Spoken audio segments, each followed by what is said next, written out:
Hola chicos, espero se encuentren muy bien. Hoy día miércoles 19 de noviembre del 2025 traigo para traerle mis apuntes de la materia de tecnología del hormigón. Precisamente vamos a hablar de lo que son las propiedades de la mezcla de hormigón fresco, ¿no? ¿Qué es lo que pasa? El hormigón va a presentar los tres tipos de estado: sólido, líquido y gaseoso, ¿no? Y bueno, nosotros debemos de saber cada una de esas propiedades adquiridas en esas distintas fases, ¿no? Bien, vamos a ir al objetivo. Vamos a leer un poquito acá. Eh, bien, en el estado fresco se define. El estado fresco en el hormigón se define como el tiempo. Se define como el tiempo que transcurre entre el momento que se puso en contacto el agua con el cemento, ¿no? Desde el momento que se puso en contacto el agua con el cemento hasta que empiece el proceso de fraguado, ¿no? Espesores delgados, la alta densidad de las armaduras, los encofrados no estancos, la falta de curado adecuado, hacen que el hormigón no sea suficientemente compacto, resistente y durable, ¿no? Por eso, desde el momento de la dosificación, se debe contemplar que se utilizará en estas condiciones también el hormigón, ¿de acuerdo? Bien, el transporte y colocación y protección y curado, reitero, el transporte, colocación, compactación, protección y curado, ¿no? Se realizará de forma tal que una vez retirados los encofrados, ¿no? Se obtengan estructuras, bueno, de texturas uniformes, resistentes e impermeables, ¿no? De acuerdo con la necesidad de la estructura y los requisitos del reglamento. Entonces vamos a hablar de una serie de propiedades. Primero que nada vamos a hablar de la uniformidad, una propiedad genérica, ¿no? Uniformidad del hormigón, ¿no? Es una propiedad que se debe mantener en el tambor de mezclado durante la colocación y la compactación. O sea, la uniformidad del hormigón es una propiedad esencial del mismo. Si no presenta uniformidad en alguno de esos tres procesos, el hormigón no es un hormigón con propiedades eh, suficientes, no necesarias para obtener una buena estructura. Bueno, acá vamos a ver los fenómenos que afectan la uniformidad. Tenemos dos, son dos: la segregación y la exudación, ¿no? Entonces, eh, la segregación puede ser interna o externa, ¿no? ¿De qué hablamos de segregación? Bueno, es para el caso, ¿no? Para el caso, las partículas grandes dentro de la pasta del hormigón, ¿no? Las partículas grandes van a separarse justamente de la pasta. ¿Por qué? Por, eh, por asentamiento o por cohesión, ¿no? Digamos, esta segregación va a ser afectada entonces por el asentamiento y la cohesión. Mayor asentamiento, esto quiere decir que las partículas, ¿no? De los agregados se van a repeler más, ¿no? O sea, y por eso se hace más fluido. Y la cohesión, que es la atracción entre las partículas, también va a alterar este fenómeno de segregación. O sea, a mayor asentamiento, mayor probabilidad hay de que haya segregación.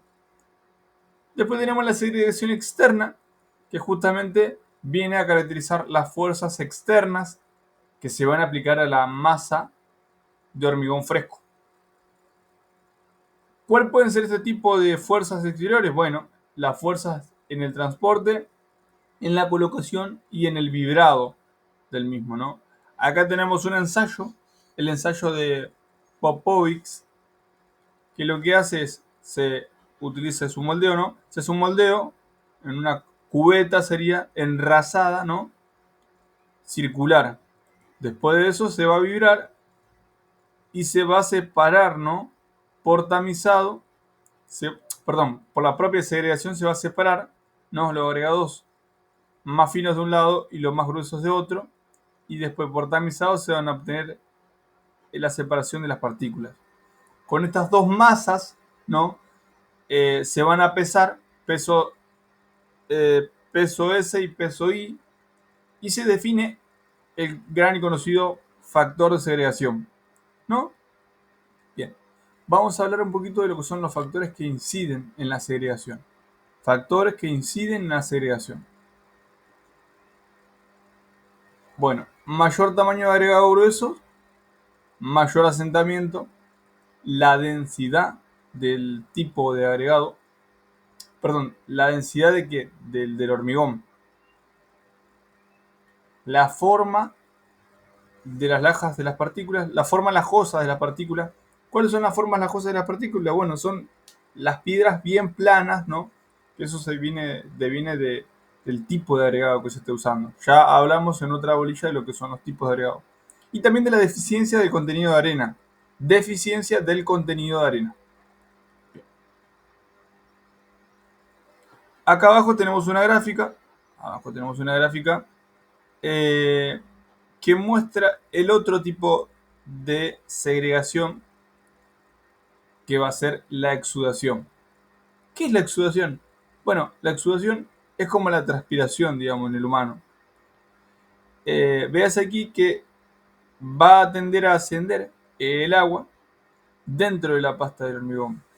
Veas aquí que va a tener distintos estados del agua dentro de la masa del hormigón fresco. Acá nos pusieron unas referencias. Dos son las bolsas de agua debajo de las barras de acero. Estas son las barras nervadas, ves aquí. Y debajo se acumula agua. Después, debajo de los agregados grandes, ¿no? O gruesos, también se va a retener agua. Después tenemos tenemos cuatro zonas. La zona A, agua exudada arriba. La L, ves aquí, que es la concentración de pasta, o sea, cemento y arena y agua. Y M es la concentración de mortero. Bien. Vamos a ir avanzando un poquito. Parte del agua de amasado asciende a la superficie. Parte del agua de amasado, porque sabemos que hay distintos tipos de agua, que también hablamos. Por ser componentes de mayor densidad y poca capacidad de la estructura granular de retenerla. Reitero, ¿por qué asciende? Esa es la pregunta. Asciende porque es un componente de menor densidad y poca capacidad de estructura granular de retenerla. También hay tipos de exudación, ¿no? Y vamos a caracterizarlas porque los tipos de exudación dependen de la velocidad de exudación, de la capacidad de exudación y el tiempo de exudación. Reitero. Para caracterizar la exudación vamos a necesitar su velocidad, su capacidad y su tiempo. Bien. La velocidad de exudación, bueno, se mide en unidades de centímetros. Ahí tenemos una mayor redacción. Después tenemos la capacidad de exudación con un valor máximo de un 10%, ¿no? Del porcentaje de agua amasado. Y el tiempo de exudación es hasta cuándo afecta, ¿no? Hasta cuándo afecta el tiempo de exudación. Y eso depende de qué, de las características del recipiente, porque puede ser de poca profundidad, o también se puede generar, en el caso de que sean recipientes esbeltos, el efecto pared. Algunas de las propiedades que afectan a la exudación son la finura del cemento, la mayor relación agua-cemento, incorporación de aire, mayor porcentaje de aluminato tricálcico y el empleo de cloruro de calcio. Acá en imagen se muestra, véase aquí que tenemos el tiempo. Mayor el tiempo, llega a un punto en que la curva se va a estabilizar, ¿no? Va a dejar de descender, va a dejar de descender, claro. Y veas aquí que la pendiente es la velocidad. Esto es, veas aquí que a medida que pasa el tiempo, la pendiente es más chica. Esto indica que la velocidad de exudación va descendiendo.